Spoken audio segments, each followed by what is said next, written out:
All right. I will make you host and you can go ahead and take over. Thanks, Katerina. Welcome, everyone. My name's Campbell. I'm primarily a physiotherapist, a physical therapist. You might pick up from my accent. I'm from Australia. Yeah. But I spend kind of half my year in Australia and half my year back here. But over the last kind of 5 years, I've been fascinated by the breath and the way in which we can kind of use our breathing as a bit of a tool, right? A tool that we can use for stress, for our autonomic nervous system, right? For our energy, for our mood.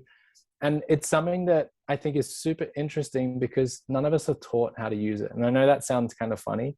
When I tell people I teach people how to breathe, I usually get met with laughs. And we might be thinking, right, we're breathing all the time, what I need to know. But the exact same way we can pick up poor movement habits or postural patterns or behaviors, right, we can pick up poor breathing habits. And it's something that's super common. The difference being, right, when you have crappy breathing, you don't notice it in your breathing. You might notice it in the fact that you can't switch off. You feel anxious, you can't sleep, you're emotionally disrupted, right? We don't typically see the effect of our breathing on our breathing. We see it in all of the other systems in the body. So it's something that's pretty simple to understand. And I am really passionate about kind of teaching people just the basics of how the breath kind of affects all these other systems in the body. So I'd love to spend a little bit of time tonight and just kind of sharing the easy access points that we can all use to have a little bit more influence over the way that our nervous system is working and how that kind of relates to everything. So just a little on kind of my background. I kind of was working in ICU at the time as a respiratory physical therapist, and I stumbled across the Wim Hof method. And some of you may have heard of Wim Hof. He's this crazy Dutch guy that does some pretty intense things. But I saw this huge gap between what I was allowed to do in a clinical setting with my patients and what I saw the potential for of what we might just call conscious breath work, right? Consciously taking control over our breathing and using that as a tool. And that can be for performance, it can be for recovery, but it'll also be simple things like just improving the way that we tolerate stress and the way that we feel in any given moment, right? We take 20, 25,000 breaths every day. And I like to think of each of those breaths as a message. And what message are you sending, right? Are you sending a message of anxiety and stress and overwhelm and panic? Or can you be sending a message of calm, relaxation, restoration, right? So what I really like to kind of teach in the simplest sense is how breathing affects the nervous system. So I'd love to kind of break down 2 points, one being the nervous system and one being physiology. And it's important to understand, right? Like respiratory physiology is a kind of scary sounding concept, and we don't need to be physiologists or scientists to understand it. But if you have a little bit of understanding of how your breathing works physiologically, then it really helps you understand, well, why you might want to do these things and how you can use your breath. So we're going to start with physiology. Breathing is really this kind of dance, right, between mainly oxygen and carbon dioxide.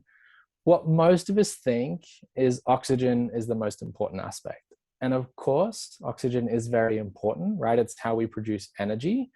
But everyone overlooks the role that carbon dioxide plays, right?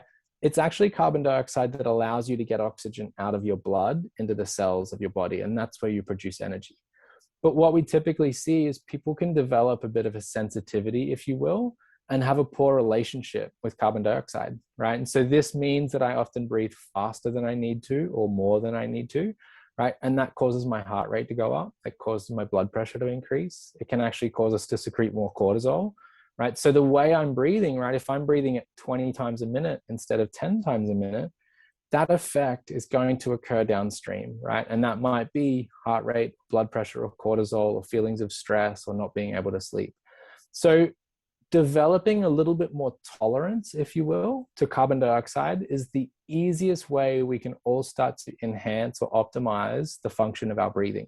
I always like to do a pretty simple little test here.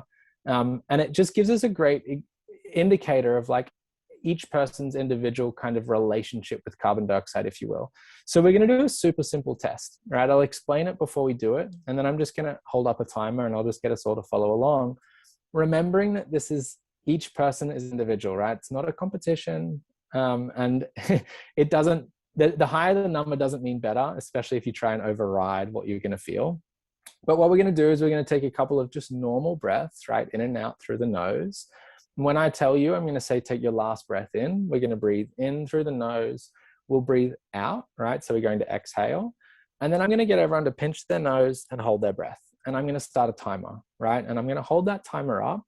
And I just want you to wait until you feel like I need to breathe, right? It's a pretty obvious sensation. As soon as you feel this obvious urge from your body that says, I want to take a breath now, right? You're going to let go and you're going to see what number is on the timer. And then I'll just get everyone to throw that number into the chat, right? If anyone gets to the point of, you held on way too long, right? That wasn't the first urge you got to breathe. You were holding and holding and holding, right? That's not the number we're looking for. So it's not how long I can hold my breath. It's how long does it take before my body tells me I want to breathe now, right? So when you feel that, just take a nice calm breath in, and we'll talk about what that number means and what we can do to kind of increase that number. So everyone just find a nice tall but comfortable position. Relax the shoulders, right? Relax the forehead and the jaw. The more relaxed the body, the less carbon dioxide you're going to produce, right? We'll explain a little bit more afterwards, but let's just we'll take 3 breaths together. So let's breathe in through the nose and back out through the nose. We'll breathe in and out. In, out. Right, and then together we'll take our final breath in. We'll breathe out. At the bottom of that breath, we're going to pause, pinch, and hold the breath, right? When you feel that really obvious urge to breathe, you'll take a breath and just glance to the screen and see what number you got.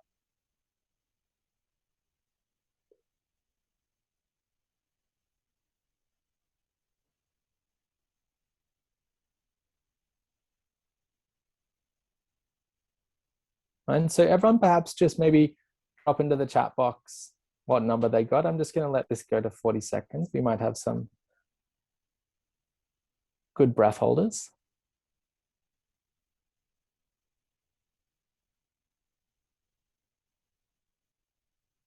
If you're still going, that's good. So what do we got? So we got 23, 14, 21, 22, 17, 10, 15, 12, right? So big, diverse kind of range, anywhere from 10 up to 25 seconds. What that number tells us, right? It's a pretty simple test, but what it tells us is your, I guess, sensitivity to carbon dioxide, right? The lower that number was, the more sensitive you are to CO2, right? The bigger that number is, the more tolerant you are to CO2.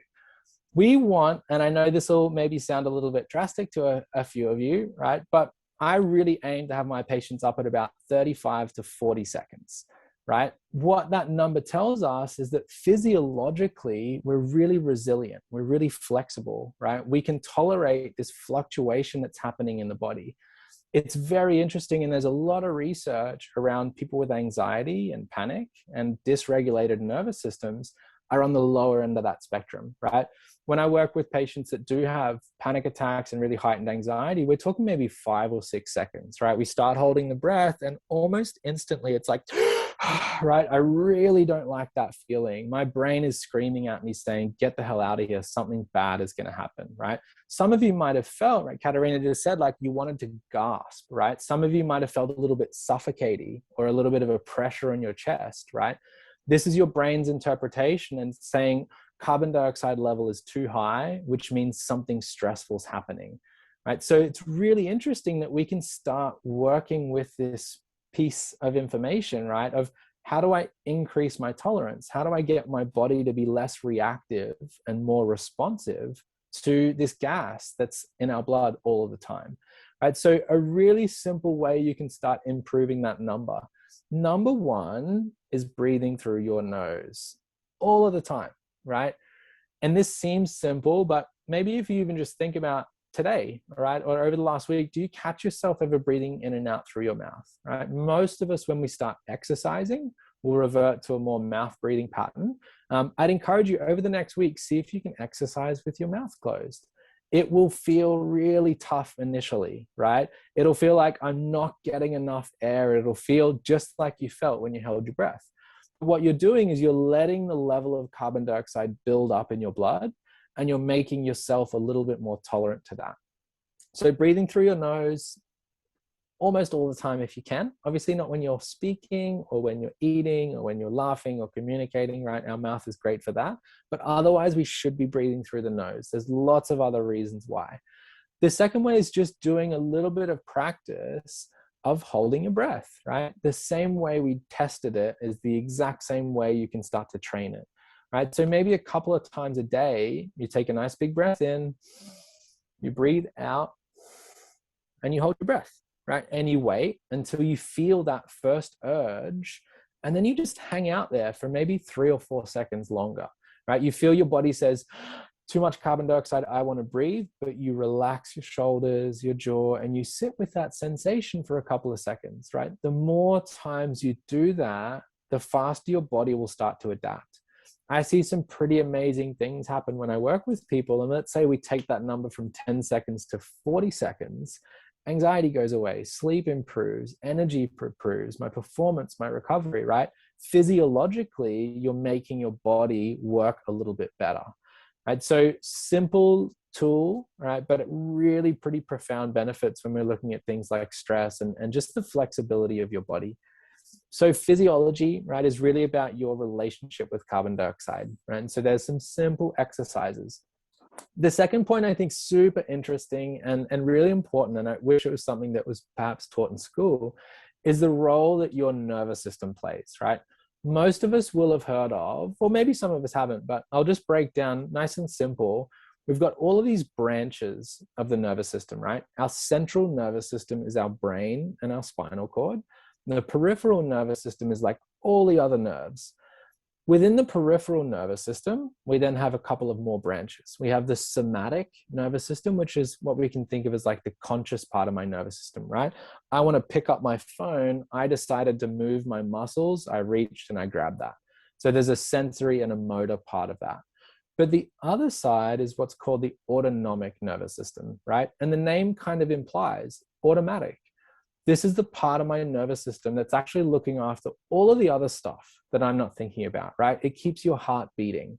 It keeps you breathing. It dilates and constricts your pupils. It makes you digest, sweat, increase or decrease your metabolism, right? All of these parts that I'm not willfully, consciously controlling. But really interestingly, the autonomic nervous system has 2 more branches, sympathetic and parasympathetic, right? Sympathetic, most of us will have heard of the fight or flight response. And parasympathetic is kind of like the opposite, the rest and digest. The thing that dictates, or one of the things that dictates what branch of my nervous system is active is how I'm breathing, right? If we think evolutionarily, if we think a long time ago, right? We're walking through the jungle and a tiger comes out of the bushes, right? In an instant, my sympathetic nervous system engages. My heart rate goes up, my blood pressure goes up, my cortisol goes up. All of the blood flow moves away from my digestion and it goes to my legs and my arms so I can fight the tiger or I can run away. Because if I don't, I'll die, right? And it's that kind of black and white to the nervous system. Let's say we got away from the tiger, right? The nervous system then changes gears and it goes back into the parasympathetic, where my blood flow comes back to my digestive organs, my heart rate slows down, my blood pressure drops, my body actually moves into the state of recovery, right? Maybe I got scratched by the tiger, right? So I move into the state of repair. I manage inflammation, I improve my digestion. Now, I always ask this question, when was the last time you had a tiger come out of the bushes at you? Right? Never. We live in a super different environment today than the one in which our nervous system evolved. But understanding that the nervous system, right, this stress response that we all have is generic. It doesn't matter whether it's a tiger or it's a deadline or an email from your boss, right? Or it's a fight with your partner, or it's poor sleep, or it's traffic on the way to work, right? All of these things are like little mini tigers and they're stimulating your nervous system to shift into that sympathetic state. And it's not prioritizing recovery and repair, right? It's prioritizing action and survival. Too many people are living in this survival state, right? Because we don't know how to manage our own nervous system, right? Let's say someone cuts you off in traffic, right? If you're still worked up about that like hours later, that shows me an inability of the nervous system to be flexible, right? Something stressful happened. Yeah, my heart rate went up, my body responded, but the faster that my body returns back to its balance point, right, then the quicker I move back into a state of recovery. And the ability to kind of regulate the nervous system, right? Pick yourself up when you're feeling down, drop yourself down when you're feeling stressed, is a really important aspect of health. So I like to keep it super simple. Like there's lots of breathwork practices that can either stimulate or relax the nervous system. But rather than getting too complex, I think a really simple prescription is just thinking about the number 6, right? And I choose the number 6 because I don't like maths and working out tricky things, right? If we think about the number 6, my inhale and my exhale are going to dictate what part of my nervous system is active, right? So the inhale is kind of like the accelerator. It's the sympathetic nervous system, whereas the exhale is the brake, the parasympathetic. So if I inhale for 3 seconds and I exhale for 3 seconds, right, that's going to kind of keep me exactly where I am. It's keeping an even pressure on the accelerator and the brake. Now, if I inhale for 4 seconds and I exhale for 2, right, now I've got more time with the foot on the accelerator. This is going to start to shift me into that more sympathetic nervous system, right? My heart rate's going to go up. I'm going to become a little bit more alert. And I'm going to start to move into that state of like, what's going on? If I inhale for 2 and I exhale for 4, right, longer with the foot on the brake, this is going to start to calm me down. I'm going to reduce muscular tension. My heart rate's going to slow. I'm going to shift into that state that we more associate with relaxation or recovery, right? Let's try this, okay? And we're just going to do 10 breaths. And some of you will be surprised, right? Such a short practice, but you're all going to feel something, right? So we'll inhale for 4, we'll exhale for 2, right? We're going to inhale through the nose and we're going to exhale out through the mouth. And think of just taking nice big breaths, all right? So we'll take together a nice big inhale through the nose, so, and out through the mouth. So in, 2, 3, 4, and out, 2.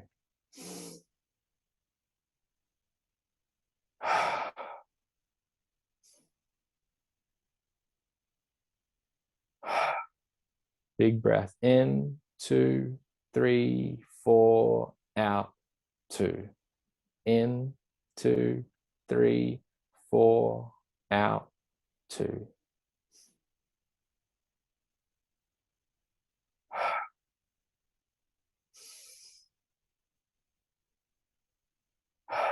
Let's do one more big breath in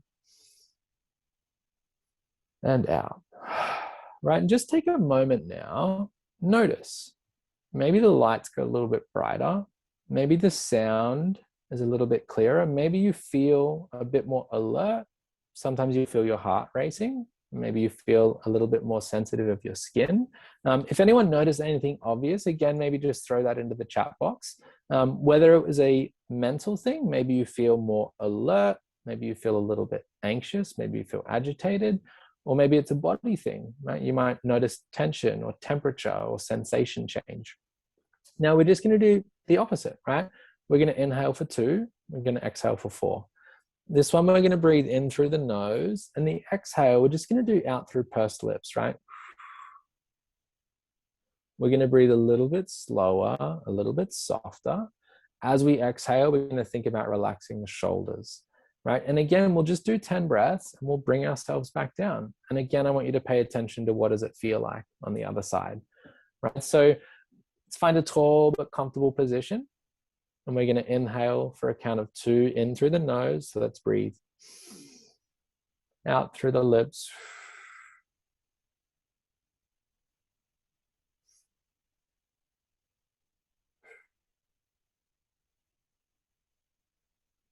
In, 2, and out, 2, 3, 4.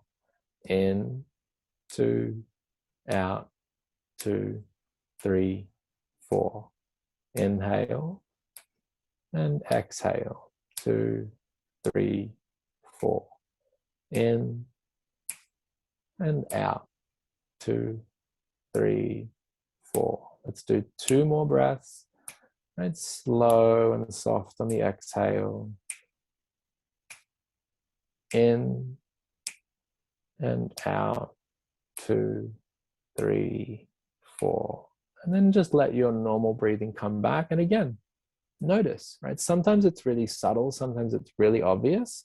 But what did you notice? Maybe you feel a bit more relaxed. Maybe you feel calm. Maybe you feel a change in temperature, level of mind, right? Remember, that was 8 breaths, right? If we use that practice for 2, 3, maybe 5 minutes, it's going to have a lot bigger of an effect on the nervous system. Felt more natural, relaxed, right? Beautiful. So most people, and I say most because we're all individual, right? Everyone has a different nervous system and a different environment and history and like their body. So the vast majority exercise a little bit stimulating, right? And the second one a little bit more calming or relaxing, right? This is a beautiful, simple piece of information, right?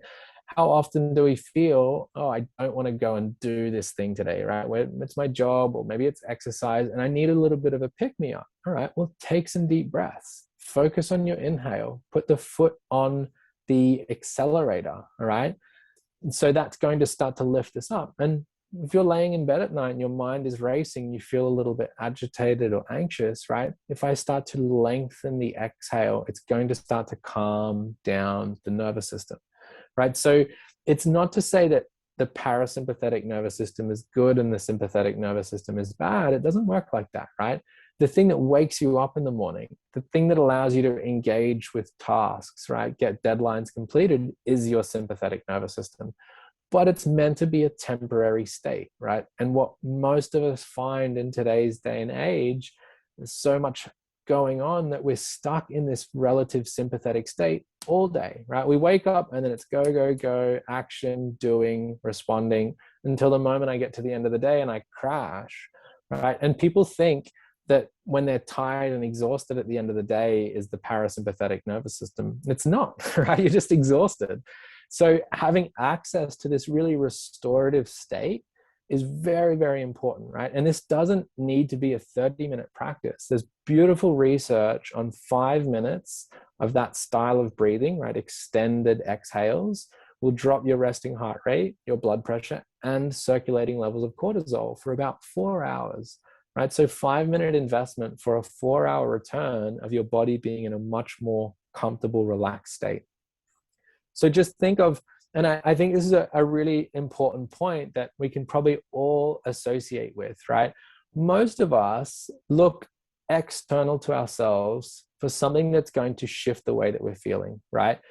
We wake up, we feel perhaps a little bit tired in the morning. What do most of us do? We reach for a cup of coffee, right? A coffee is a stimulant. It's picking us up. We want to feel a bit more alert.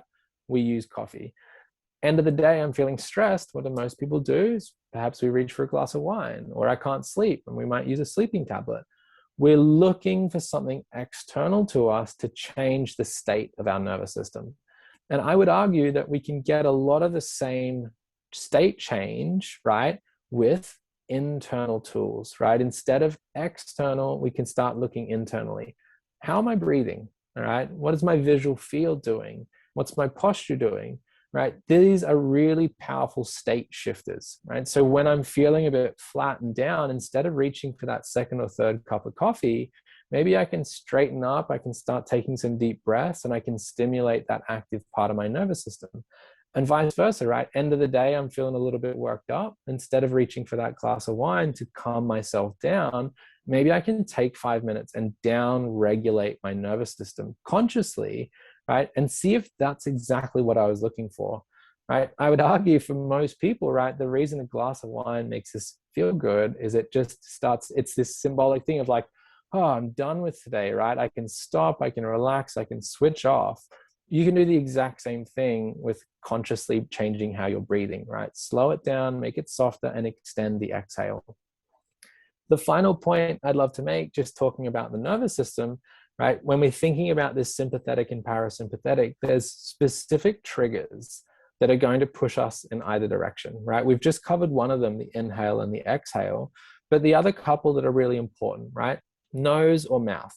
So the nose is very much linked to that calming part of my nervous system, whereas the mouth is linked to the active part of the nervous system, right? Think about how someone would breathe if they were running away from a tiger, right?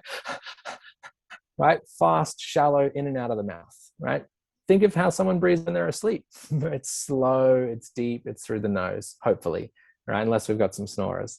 The second, so nose or mouth, is chest or belly, right? When we breathe up into the chest or the shoulders, this kind of vertical pattern of breath is very sympathetic, right? It's going to stimulate, it's going to turn up the alertness, the agitation, the anxiety. When I breathe diaphragmatically, right, down into the abdomen, to the lower part of the rib cage, that's where all the parasympathetic nerves exist, right? And also when we get the diaphragm to move, we stimulate the vagus nerve, right? So if you feel anxious, notice how you're breathing, right? If your shoulders are going up and down, that is giving you anxiety, right? It's not a reflection, it's adding to your anxiety because you're breathing in a way that tells your brain, shit, something bad is going to happen, right? I need to run away from a predator or I need to catch my food, right? We've got to think your nervous system doesn't have cognition, right? Your nervous system doesn't tell stories. Only your mind does that, right? Your nervous system just responds to how you're breathing. And if you're breathing shallow through your mouth into your chest, you're sending a message of freak out, something bad's going to happen, right? And the final part is fast or slow. Fast breathing linked to the sympathetic, slow breathing linked to the parasympathetic, right? So the final piece I'd love to leave you all with, and this is a really simple thing, but super effective. And anyone I work with, it's usually the first thing that I do, is performing what I call a breath check, right? How many times per day do we check our phone, right? A lot. Current estimates, I think, is like 80 to 100 times. We kind of just stop and check our phone. And I would ask you, how many times do you stop and check your breath? Most people, 0, right? We just hope it looks after itself. What I'd love for you to try over the next maybe week or so, right? Every time you check your phone, also check your breathing, right? Simple 3-step check. Number 1, nose or mouth, right? Are you breathing through your nose or are you breathing through your mouth? And if your mouth's open, you close it and you start breathing back through the nose. You place your hand on your chest and your hand on your belly and you feel, am I breathing into my chest or my belly, right? So chest or belly, and we try and encourage the breath to move down low into the belly. And then thirdly, fast or slow. Am I breathing quickly or slowly, right? You can always slow down, even if it's one breath, right? But what you're doing, if you habitually check in and go nose, belly, slowly, you start to carve out this little neurological groove, right? That makes this optimal pattern of breath your automatic pattern of breath, right? It's like training your autopilot. So don't think of sitting down and doing 20 minutes of breathwork practice. Think of checking in 20 times a day and fixing your breathing, right? If you're breathing through your mouth, you bring it back through your nose. If you're breathing into your chest and your shoulders, you breathe down into your belly. If you're breathing quickly, you breathe slowly, and you'll start to change the automatic patterning of your breath. And that can have a really profound effect on your mood, right? Your emotional state, your energy, and your ability to switch on and switch off, right? So to kind of sum everything up, your breathing is super important, right? Something you're doing 20,000 times a day, that just because it's automatic doesn't mean you're doing it right. And it doesn't take a lot of effort to start to fix your breathing, right? And I see some pretty amazing things happen for people that have suffered with anxiety or digestive distress or inability to sleep or really feeling like stressed and emotionally kind of dysregulated, where we start to control the breathing and use that influence to calm the nervous system down. All of these other things kind of fall back into line. So try and just remember, right? Check your breath, nose, belly, slowly, right? Practice improving your tolerance to carbon dioxide, right? We did that in a couple of ways. We can hold the breath until we feel a little bit uncomfortable, hang out there for a couple of seconds, but soften your shoulders, relax your jaw, right? And also work on trying to breathe primarily through your nose when you're at rest, when you're doing low to moderate physical activity, and try and reserve mouth breathing for that final push, right? That last set, that last rep, or that last part of whatever it is that you're doing. We shouldn't be breathing through the mouth, right, when we first start exercising. It will feel uncomfortable to start with, right? I guarantee if you try this in a week's time, you'd be like, that stupid Australian guy that told me to do this feels horrible, right? But you adapt, you rebuild this metabolic machinery, and I guarantee you'll perform better, right? You'll recover faster, and you'll have more of an influence over the way that you feel.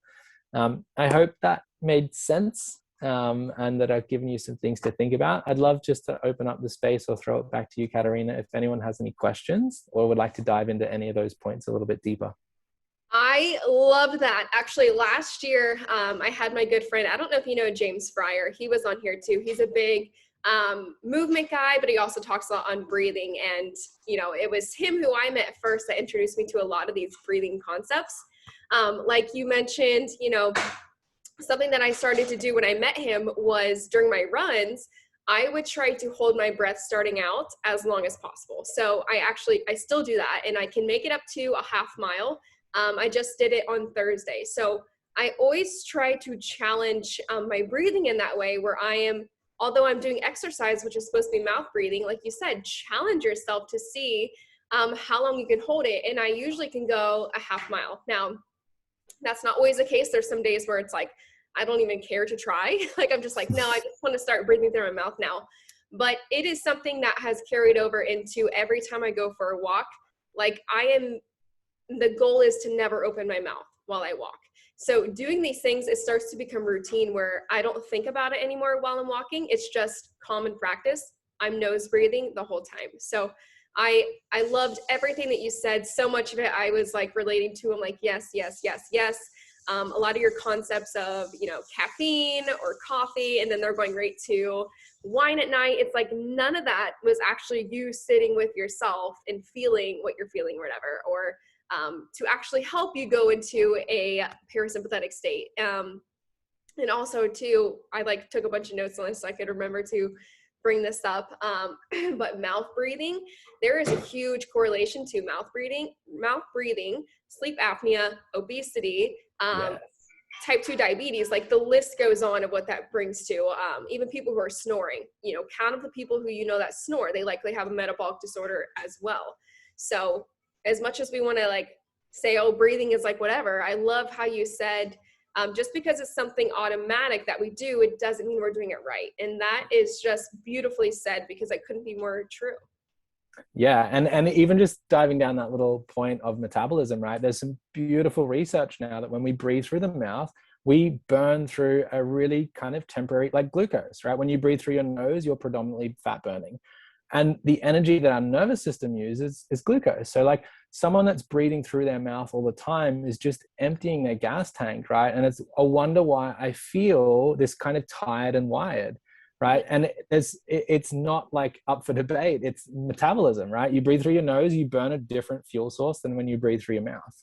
But Right. people aren't aware of how they're breathing, right? And it's this really interesting concept of awareness. Like the vast majority of people, I ask them, do you breathe through your nose or your mouth? And they're like, I don't know. I don't know, right? I'm like, well, that's the first point, right? I want you to try and notice throughout the day, when do you breathe through your mouth? And if it's not always, it's like when I feel a bit stressed, when I feel a bit anxious, when I feel a bit emotional. It's like, right, well, there's your body's response. And like you said, instead of sitting with that and having a practice to change that, we usually go, I'm feeling anxious. What's something outside of me I can use to change how I'm feeling? Mm-hmm. And I think that's a very short-term temporary solution that doesn't give us any long-term benefit. Absolutely. And I sometimes think too, we can try to deny we're stressed sometimes, but if you've ever done this thing, I'm going to do it. You're like, like if you ever do that, you know, you're in your day, you're like, oh, 6 more tasks on here. Like that's right there is stress. And that's Yes. a sign that you can start listening to in your own breathing of like, okay, I recognize what this is now. I need to, you know, adjust or take some nasal breath, things like that. But, another way that this can really help your workouts too, and I started to learn this in college when we had these quick recovery times. It was like, you know, you did full dead ass sprints and then you had a minute to recover. And if you didn't use that minute intelligently, you were still gassed going into your next set. So what I started to kind of figure out with my own body is if as soon as I finished and crossed the line and I had that 1 minute left, I started doing nasal breaths, no matter how weird it felt, or, you know, like you said, like it's going to be very uncomfortable.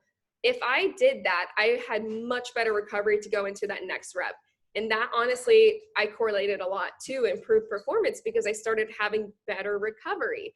So these things you can take into your workout too. If you're feeling super gassed in between reps, like tap into that nasal, like calm yourself down, and then you'll be able to go, you'll have better recovery. Yeah. And just in terms of that performance thing, a really nice tool for people, and just one step further than just nasal or mouth, right, is this kind of gear system we can use. So gear one is how we should all be breathing right now, which is in and out of the nose quietly, right? No one should be able to hear their breathing. It's not effortful.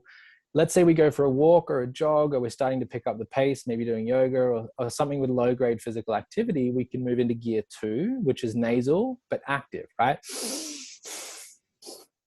I start to pull the air in and push the air out. I'm moving a little bit more gas, right? Now, let's say I'm running up a hill, or I need to sprint, or I need to work a little bit harder. Gear three is nasal inhale, mouth exhale. We're still getting the benefit of a nasal inhale, but we're starting to offload a little bit of CO2 with that mouth exhale. And then gear four is that last minute, that last push, which is mouth in and out, right? That should be reserved for that last like push. And then you use that system in return, right? You finish that sprint and then and you wind yourself back down. And it's amazing. I've watched people drop their heart rate 40 beats a minute in the space of 30 to 40 seconds using that system of like, all right, mouth, nose, quiet. It just like winds down the entire heart rate, blood pressure system. It's pretty cool. I love it. And you can feel it too. Like you feel it just go away. Like you feel more pulled down. And I love using that. So I think this is super valuable, and I hope you guys take something away from this, because this isn't common knowledge. Like what he shared with you today isn't something that most people know. And, you know, meeting people like him and listening to people like him is what inspired me to dive more into this, and the connection to breathing. And breathing also correlates to pelvic floor. Like we could go on and on what this correlates to. So, you know, take this information and start to use it and spread the message to other people too. You know, you see people who are stressed out, or people in your family, like if you know that they are mouth breathers, like give them this information, you know, like pass it along. Like, hey, have you ever tried like breathing in and out through your nose, or, you know, have you ever worked on that? So this is amazing stuff. I want you guys to really appreciate, because it's unique and it's not widely available. Yeah, share the love. I like to say, the way that I kind of like succinctly describe it is like, breathing isn't everything, but it affects everything, right? And it really does. Like you said, it's just a long list of things that breathing affects. Like it's endless. So instead of thinking of like all these little changes, just like, all right, if I breathe better, everything else will function better. And I think that's the point that we're all trying to get to, is just like, how does this human vehicle that I've got work properly? And the one thing that we're doing all of the time, whether we're doing it right or wrong, is how we're breathing. So I'd invite you all just to use this as a little bit of an invitation to like dive a little bit deeper, be curious, right? Be insightful, and check in and see where you can apply these things, right? The next time you go for a run, or the next time you catch yourself doing that, right? Use that as like, oh yeah, right? Katarina said, like, use that as a little reminder to then put yourself back into the driver's seat, right? Take a slow nasal breath, relax your shoulders, right? Restore that oxygen carbon dioxide balance. And from there, it just kind of like the rabbit hole gets deeper and deeper, but it's a good rabbit hole to go down. It is. And it's fun. It's fun to go down these things, because you start to see, sorry, he's making food and it's like scraping and stuff, but it's fun to see the connections that all of this has to your body being a working piece. So something else I wanted to mention too is a lot of people are sitting and hanging out in this stress state that, you know, like he mentioned, being chased by a tiger. I like to say being chased by a bear. Same thing. People are literally living in this state and not able to pull themselves out of it. So if you can start to recognize some symptoms of being in that stress state, you can start to pull yourself out of it. And likely people have this, they don't know it, with digestive issues, sleep issues, maybe like lingering soreness or pain areas for months on end. And they're like, what the? That is your body speaking to you. So these little things can add up, and you can start to use this into your day-to-day. Yeah, and that just reminds me, there's this beautiful quote, and I don't know who it's by, but your body whispers before it screams. And if you learn to listen to the whispers, you don't have to hear it scream, I right? love So that. many of us ignore the whispers all of the time, right? That ache in my back, the fact that I've got bloating or that my digestive, they're all whispers. And if you continue to ignore them, then your body will scream and you kind of have to pay the price. But learning to listen to those whispers and start to kind of balance the body, I think is a much better option than waiting till it breaks before we try and fix it. Be proactive. Or you would never know, and then you have all these issues start to compound, and then you're looking to a doctor or like, help me. So if you can start to listen to those, and that's what I like to teach them too. Each week, while I'm working with them, we're going through ways that their body is communicating with them and what is communicating. So this stuff is, very valuable. You can start to kind of be your own doctor to your body by listening to what it's telling you. And if you guys didn't check the chat, he shared his Instagram handle there. So get in his network. I mean, the best thing you could do is take people who are coming to you with all this knowledge and you get into their circle, you learn from them. And then you can go dive down rabbit holes and you never know where you're going to be next.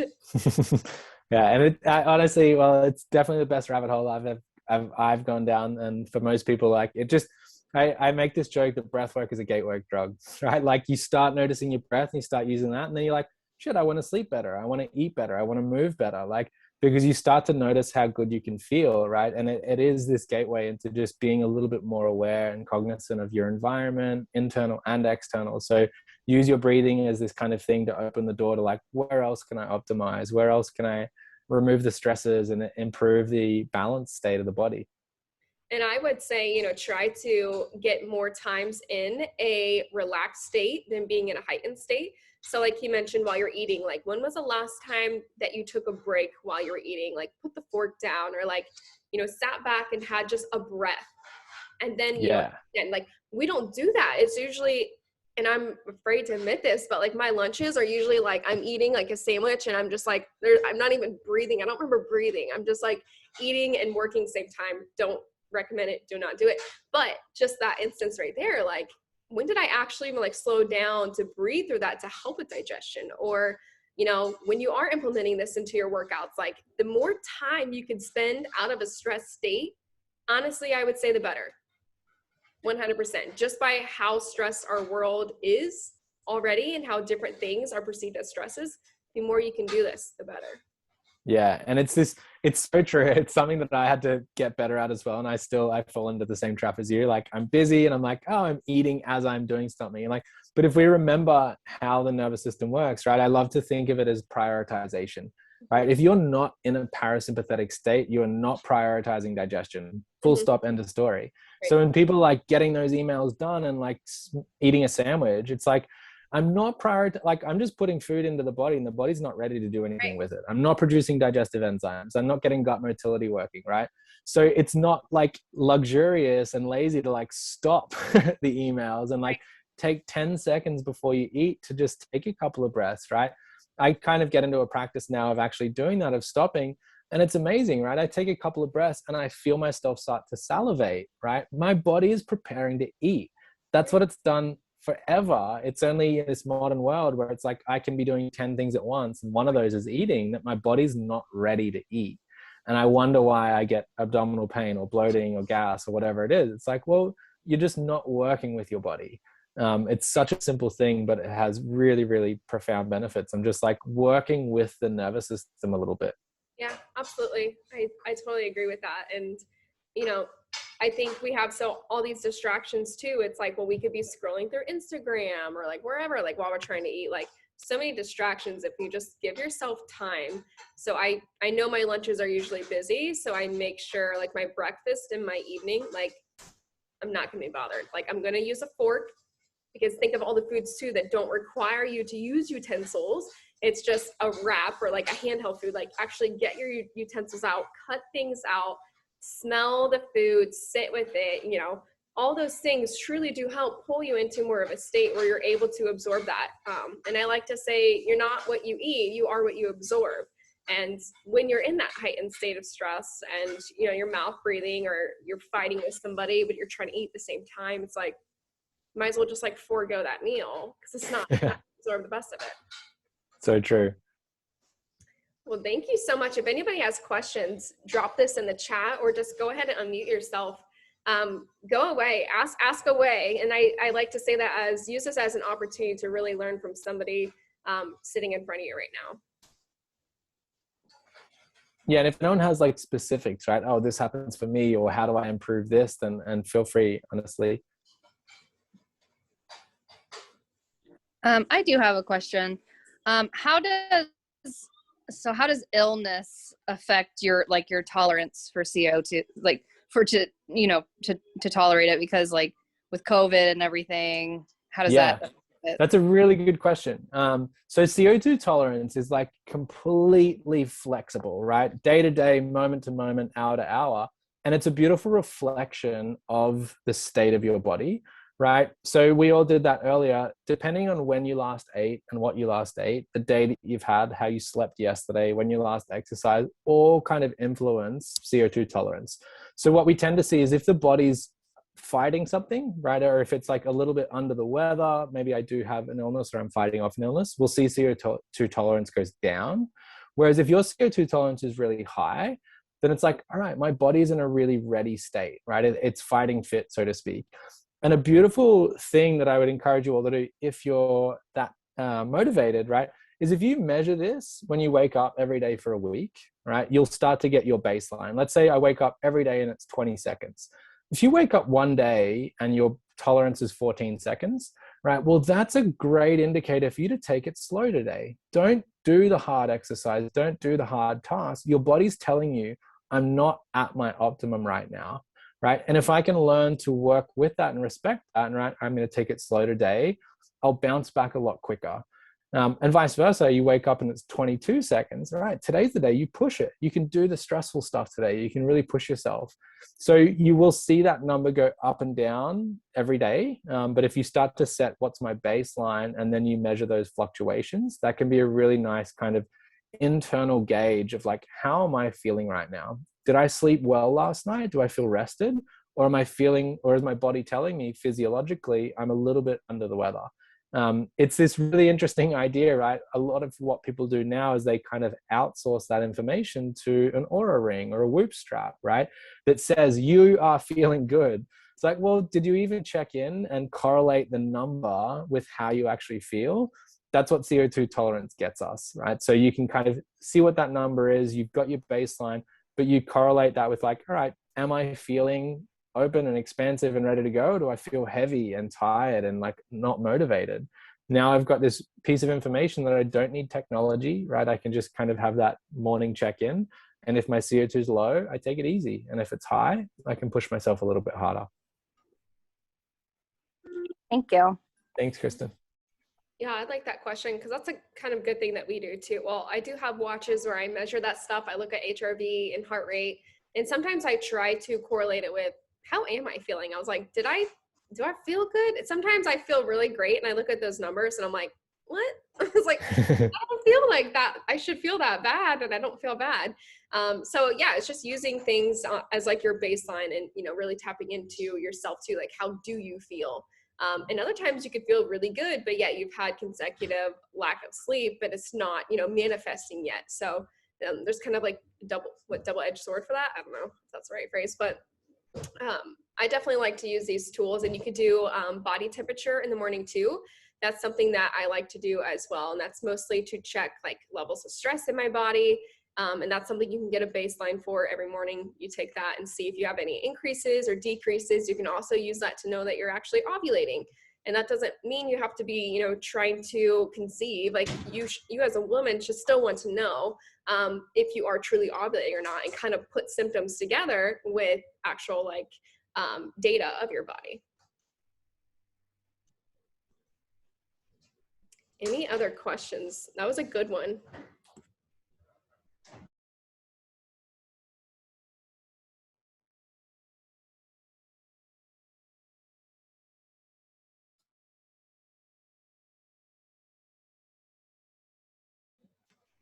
I was looking to see if I had any questions I wrote down from notes. I don't have any questions. Does anybody else? Last minute before we let them go. Any and all things about breathing. Okay, I guess I'll ask. What about a partner that doesn't breathe as well? How do you nicely them and help them out with that? I think two things. I think instead of picking out what's wrong, like we can always be like, hey, you're doing this thing wrong. It's like start to just maybe like stack on the benefits of doing it right. Right. When I do these things well, my performance will get better, my recovery will get better. And maybe just kind of literally the benefits are endless and you can kind of find the ones that are relevant to that person, right? If it's performance, like, hey, there's like ways that you can just perform harder and longer and faster and better by breathing in a different way because it's how you produce energy. Or if it's someone that's stressed out all the time, it's like, hey, there's this really easy way you can just like calm your nervous system down. And I think the second thing is just having like, teach by doing, right? If you can kind of get into that practice, there's some beautiful stuff happens when you breathe together, right? Whether or not that is a part of what you might do, it's a pretty magic thing that if you can get people to do a conscious breathwork practice together, there's this level of connection that comes up that isn't usually there. So it might also be something that we practice together. It's like, all right, well, let's just schedule in a 10-minute breathing practice together. Find one on YouTube or just like freestyle it. But like that can be a way of, instead of saying, hey, I say you should do this better, it's like, hey, let's do this together and see what the benefits are. And I think the final piece is like, if you can get someone to do it for a week, they'll do it forever because they'll be like, holy shit, everything gets better, right?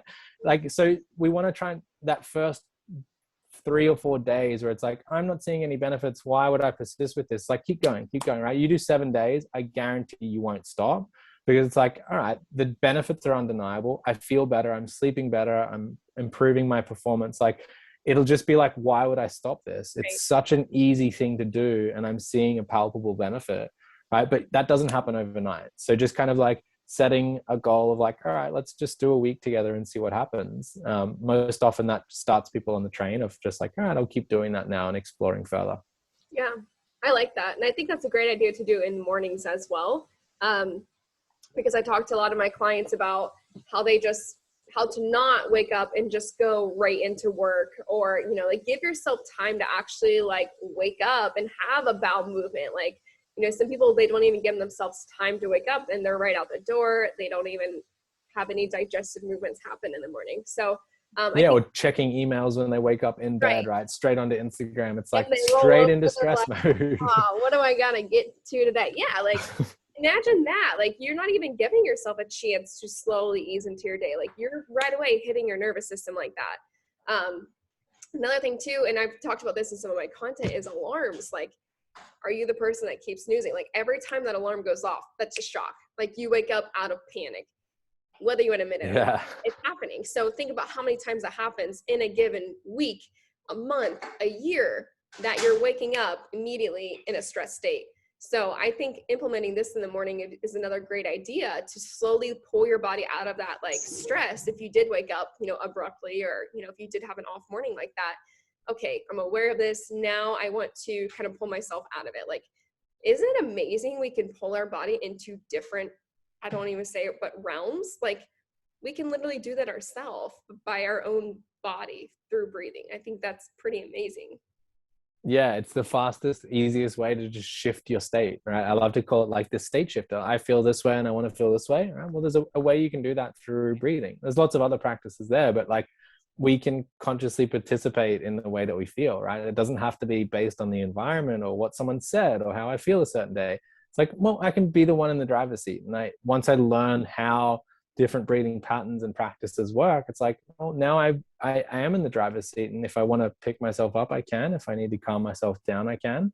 That's a really empowering tool to have. Absolutely. I love that. Well, thank you so much for hopping on here, chatting, giving us all this information. I loved it. So relatable. So hopefully you guys all enjoyed this too. And give him a follow along what he shares. It's very good stuff, and just keep putting yourself in the environment to learn more and people like him. So thank you so much for hopping in here. I guess you can go ahead and swoop me back to being host, but yeah, send you. Thanks a lot, Katarina. It's always nice to be able to share. And again, I would just encourage people, like, use this as an invitation, dive a little bit deeper, learn about your own breath. And if you do have